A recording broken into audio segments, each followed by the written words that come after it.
Welcome to the Phantastic Theater's new production of The Phantastic Zoo. Story, music, and art by Christopher Kaufman. And starring Sofia Rose Kaufman as Mary and Tim, the mermaid and the firebird. And we welcome dancer Deva Huesca as the dragon and the magic tree. Enjoy the sights, but be sure to listen.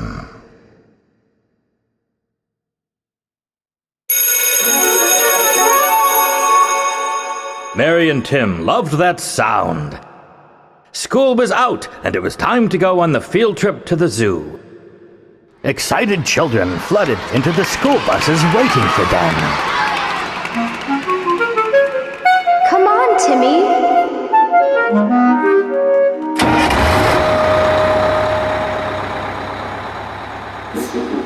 Yay! We're going to the zoo now! As they drove along, Tim's thoughts turned to his usual fantasies. He loved imaginary creatures. His favorite was the dragon. He remembered what his friend Little Roger had said to him. My daddy said there are no dragons. They were just giant alligators from long ago. That had made Tim feel sad and a little angry. But now he remembered why he was so excited to go to the zoo in the first place. Alligators! Mary, I want to see the alligators. Mary was glad to see Tim so excited and happy. It had been a long time since she'd seen him smile much. Since when Mom and Dad had gone away and they'd moved in with Aunt Alice. We will, Timmy. We'll see the alligators, I promise.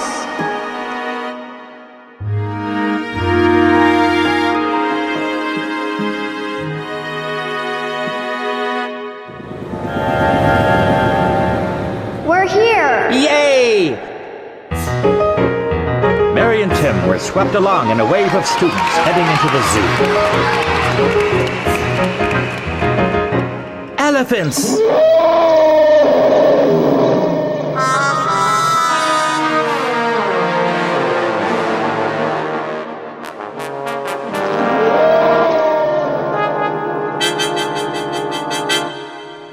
The cage of exotic birds.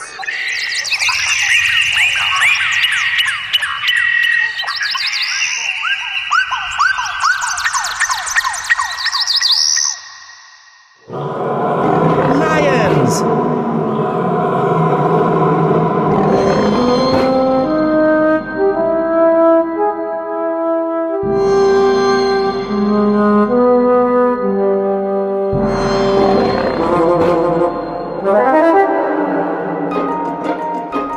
Alligators!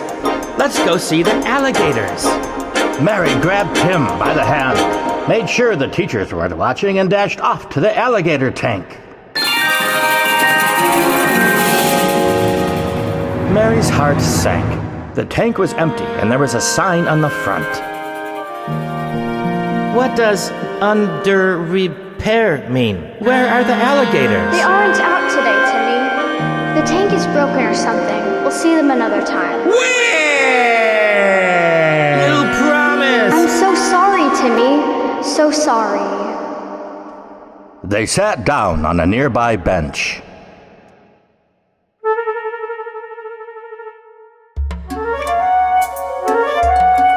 They heard a sound. It was coming from far away. It was music. They closed their eyes and listened deeply. The music got closer and closer.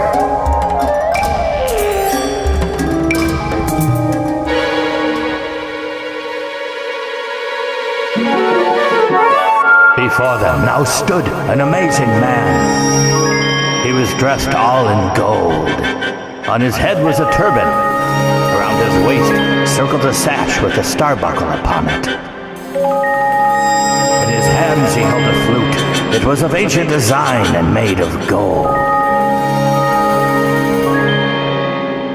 Hello, children. My name is Zithuna. Why are you sad? Timmy wanted to see the alligators, and the tank is under repair. I see. I want to see a dragon, but Little Roger's dad said they were just old giant alligators. Why would he say that? Dragons are dragons and alligators are alligators. Would you like to see a dragon, Tim? Yeah. Well then, come with me. Mary paused. She needed more information before taking her little brother to a strange place. Who are you?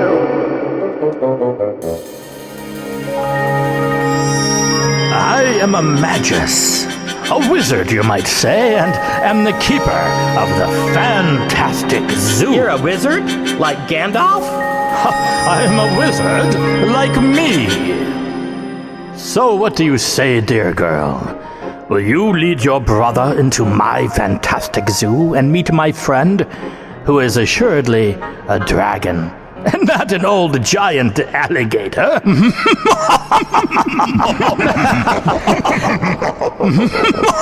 An alligator. Mary thought for a second.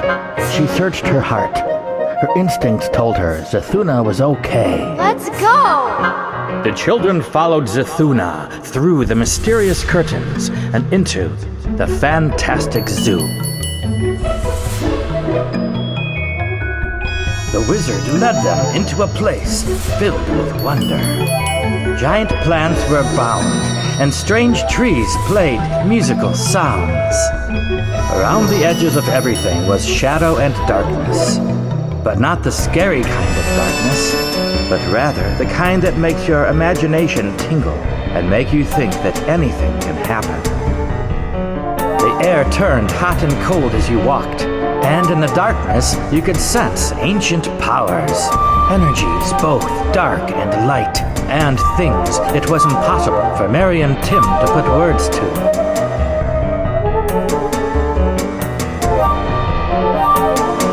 They now stood in front of a giant curtain. They saw the word Phoenix written upon the huge canvas.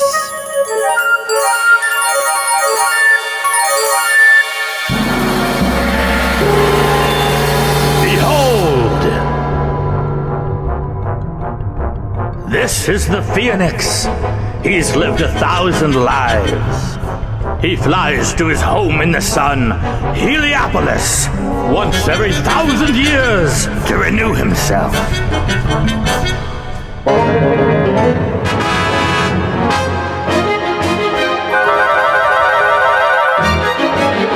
When ready, he sprays fire and his nest flowers into light.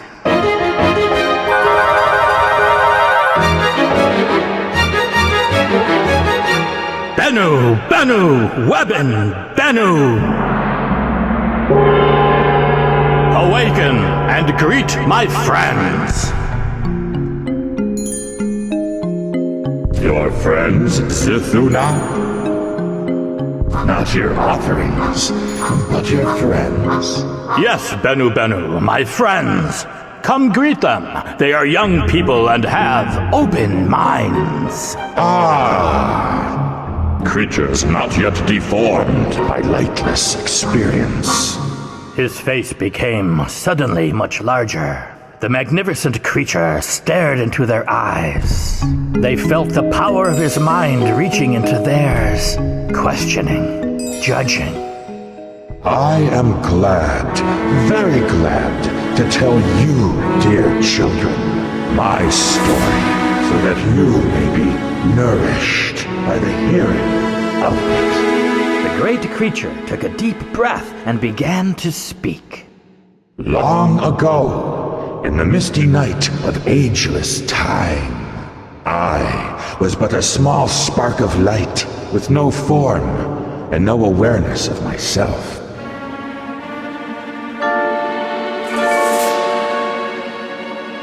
There were mountains and worlds of darkness. I passed through them all. And when I was through, I found that I had wings, that I knew myself, and I was me. So I flew and flew and lived happy in the mountains and the stars.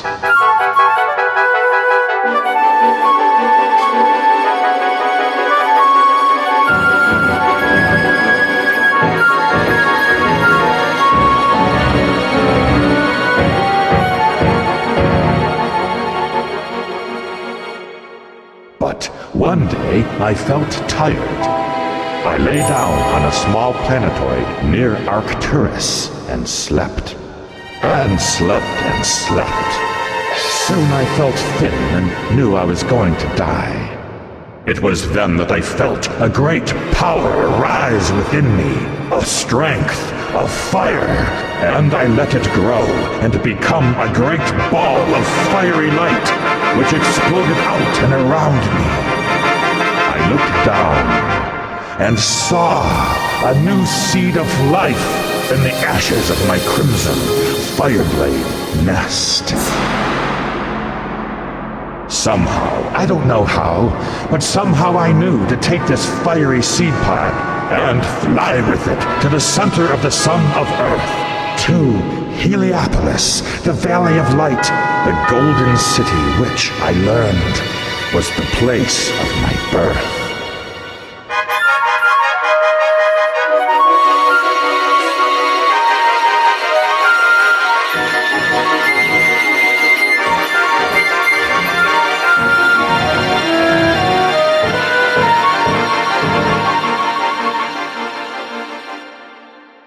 I swam in the sunfire. I felt its warmth and fullness, and my life energy became a part of the sun.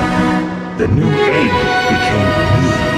I was renewed, and I returned to Earth in my new body. And from then on, I live, and live, and die, and live again. Awesome! Does it go on forever? You know, child, I know not. Forever is a long time. But I know that the seed will fire again, and I am happy. Here's the secret, children. You too can find the place to renew yourself, to be safe. A private place that is yours alone. And you can find it at any time, because it is in your imagination, in your mind, and in your heart. Can we live forever too? That, my friend, is up to you and how you live your life. But certainly, you can add your life force to the whole of your world, and it will never be lost.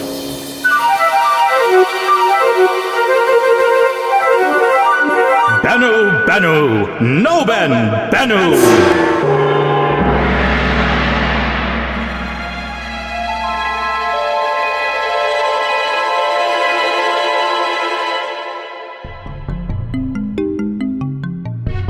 The wizard led them to the next exhibit.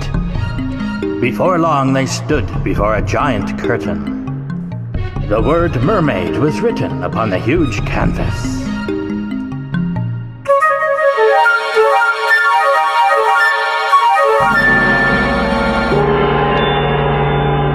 Aya Webben, Atargargonis! Behold, Aya, Atargargonis! No ordinary mermaid is she. Her mother is Medusa, goddess of the dark. Her father is Apollo, god of the sun. She emerges from her home, the Garden of Lemuria, and visits the haunts of men to test them, bringing either joy or misery as she judges the purity of their hearts.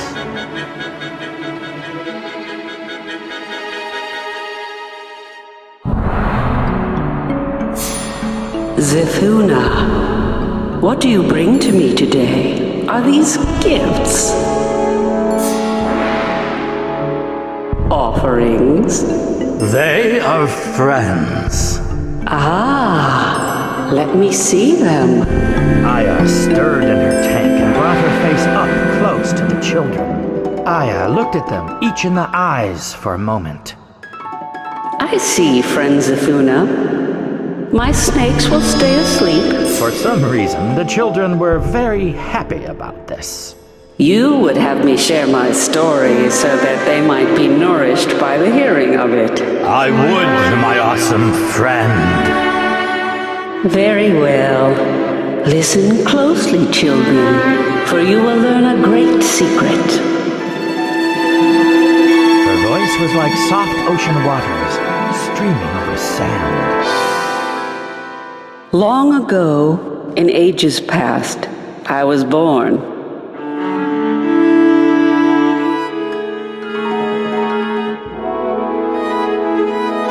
I remember it all. I was inside an egg, like a tiny bubble, floating among flowers deep in the ocean. I reached out my hand, and my egg bubble exploded into a million fragments of light.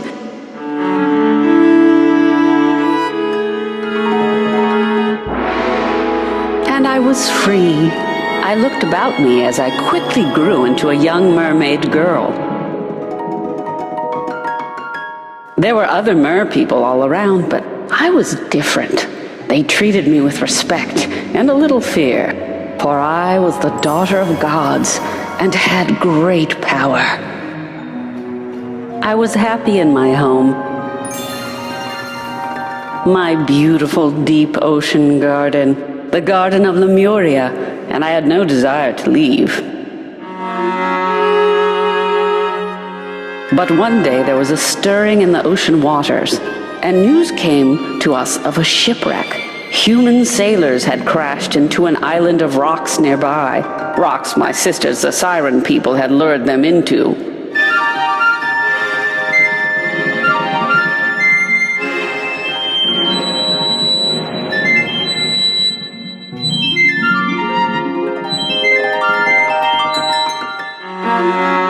So I went to them and saw my first humans, the people you children are a part of.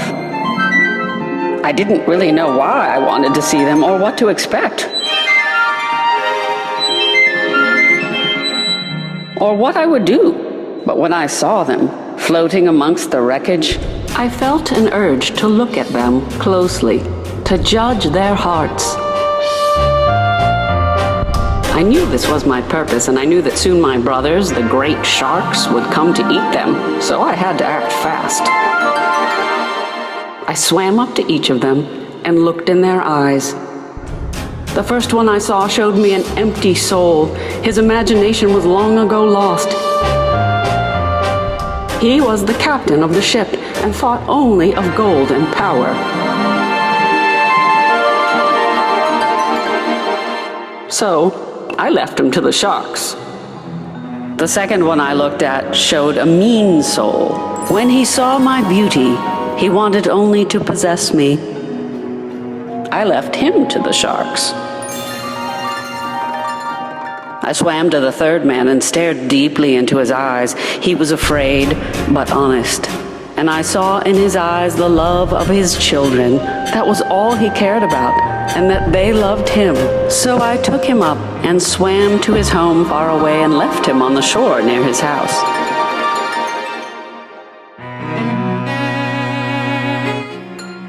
I have seen much of human people. I have visited sailors sailing alone upon the sea. I have seen the great wars and useless killing. I have met ocean explorers like Jacques Cousteau. He was a friend of mine, and I showed him the caves where my shark brothers sleep. He never spoke of me to his fellow humans for fear they would think him mad. But, children, the saddest thing of all is how human greed and growing power has caused you to pollute our ocean. Do you not understand that if the oceans and her people die, that you will die too? Look at me, children. Look at me. Promise me. Promise me that you will do all you can in your lives to help make the ocean waters healthy and clean. Promise me. We promise! Thank you, Mary and Tim. Thank you.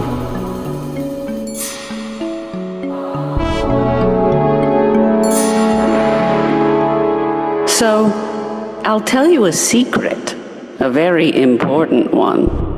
I have a home, Lemuria, my garden in the sea. You too must have a place that is your own, where you are safe and nothing can harm you, where no one can judge you, where you are yourself, and where you can nourish your mind, body, and spirit.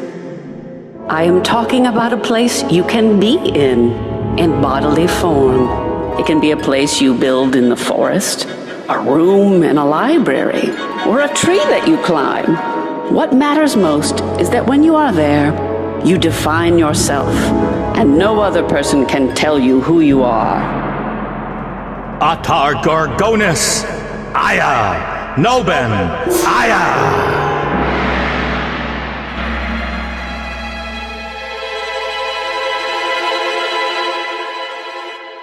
Wow, she was neat. Are we going to see the dragon now? Yes, indeed. Come with me. The dragon's exhibit was at the far end of the Phantastic Zoo, and they had to walk for a while. They strode among glowing flowers and magic trees. They passed through whorls of many-colored mist. They passed by curtains with names inscribed above in giant letters. The Sphinx, Ahaukin, Hydra. Are we going to meet them too? Perhaps someday you can return to my Phantastic Zoo and visit more of my friends. Mary was glad to hear this. She was worried about losing touch with all of this wonderful magic, and was glad they might be able to come back. They reached a curtain which rose high into the air. The word dragon was written above in ancient letters. Behold! Jo Draconis, God of the East, Scourge of the West, and the center of earthly magic. Jo Draconis, Weben, Draconis, Jo!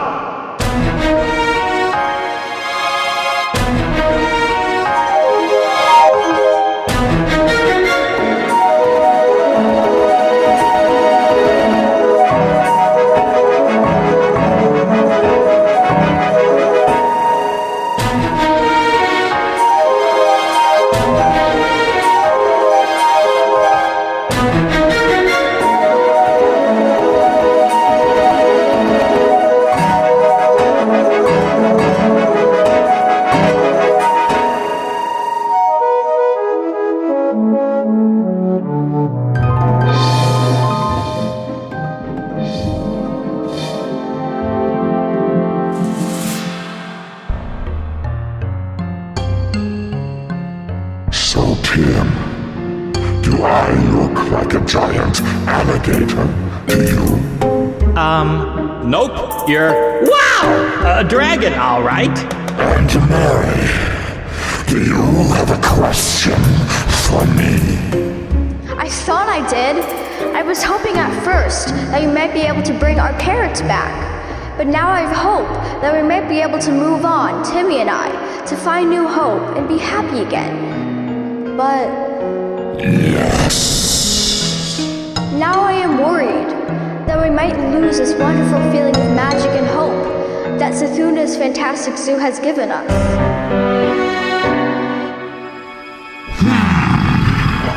I see. So you think there is no magic outside these walls? Yes? You are wrong.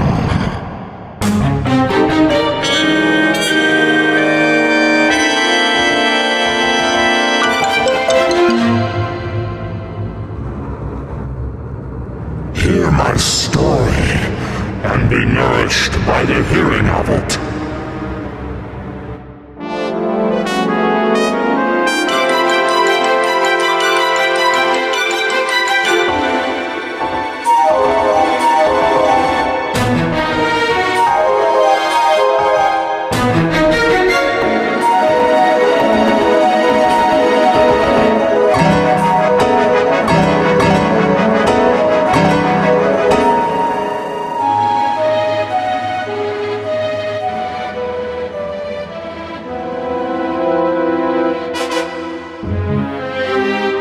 When I was young, I lived in a far-off land in Asia, where I was worshipped by a wise people.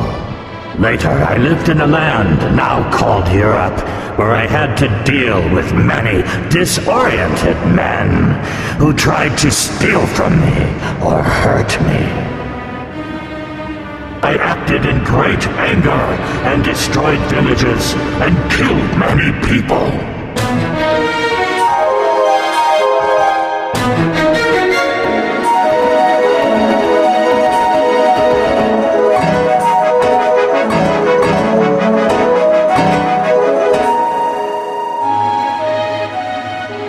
I thought I was curing a sickness in the world.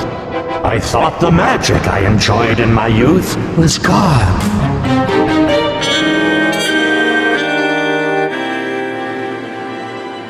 But wise wizards such as Merlin and Zituna showed me this was not true, and my disappointment was replaced by patience. The ignorance and the dangerous desire for power is still there. But they do not come to dragons anymore. They have found and misused science in my place.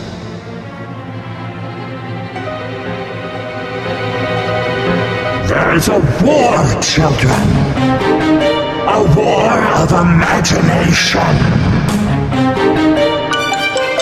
Those who do not have imagination do not use it or misuse it to control others are a great danger to your Earth.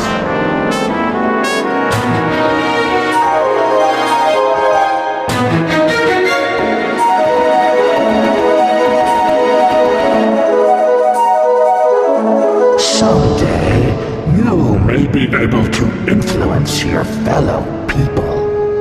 But for now, children, I wish to help you to find your own inner peace. For that is the best way to influence others, you see. If you create peace within yourselves, it can grow out from you, like ripples of water, and change the colors of the ocean and the streams of time. I wish to share with you the great secret I learned in my youth from the wizards of the East. It is this, children. Music magic is everywhere. You have only to open your ears to hear it. To hear and see with imagination. And then you'll never be alone. Never be without the power to solve all of your riddles. The curtain fell, and the children were left in darkness and silence.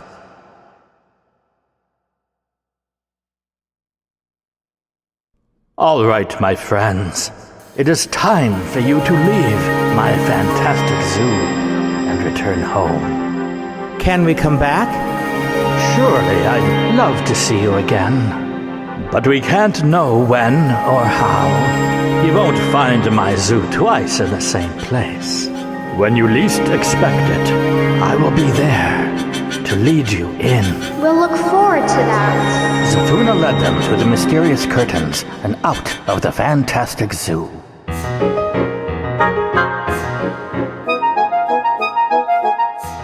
The children stepped into late afternoon light.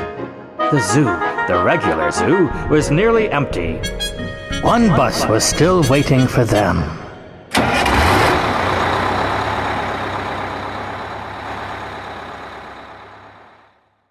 The bus trundled off through the city streets at a good clip. Soon they were at Aunt Alice's house, on a quiet street at the edge of the city. It was a pleasant small house with a porch and a giant tree in front. Come on, Timmy. They walked to the front porch and sat down on the stairs. The dragon said that music magic was everywhere, but I don't hear it now. I know. I don't either. Let's try listening with our imaginations, whatever that means.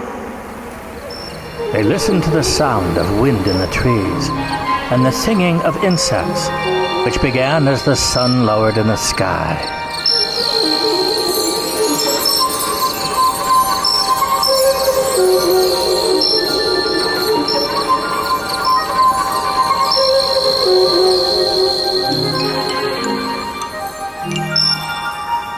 Hey, that's nice. Is that what the dragon meant? I think so, but there must be more.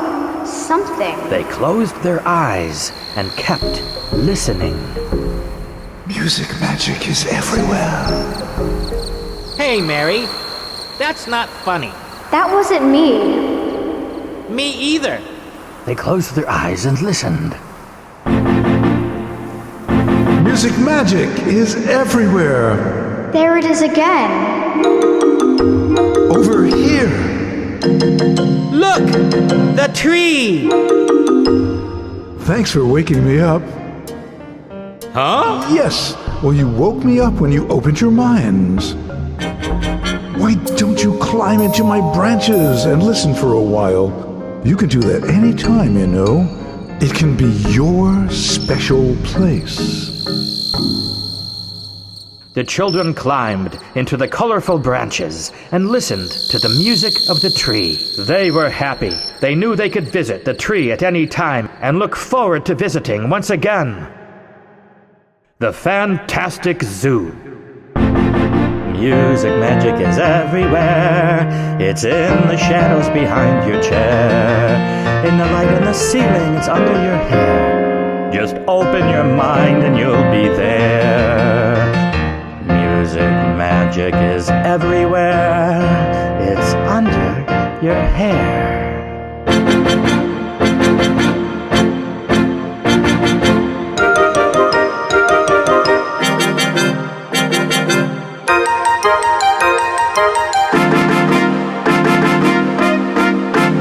Don't be angry, don't make sighs. Just climb in my branches and close your eyes. With music magic, you're never alone. Just dive in the ocean and swim in the sun. Find your heart and fly with the dragon. Just open your mind and you'll be there. Music magic is everywhere. It's under your hair. It's behind your chair. It's where? It's where? It's where? It's where? Music magic is everywhere. It's in the shadows behind your chair. In the light in the ceiling, it's under your hair. Just open your mind and you'll be there.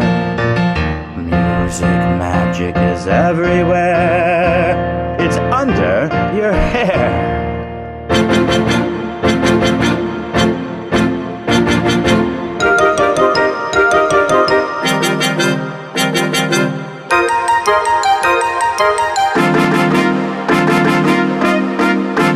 Don't be angry, don't make sighs. Just climb in my branches and close your eyes.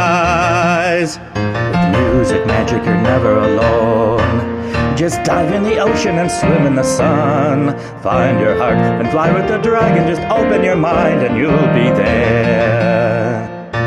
Music magic is everywhere. It's under your hair. It's behind your chair. It's where? It's where? It's where? It's where? Music magic is everywhere. It's in the shadows behind your chair. In the light on the ceiling, it's under your hair. Just open your mind and you'll be there. Music magic is everywhere. It's under your hair. It's behind your chair.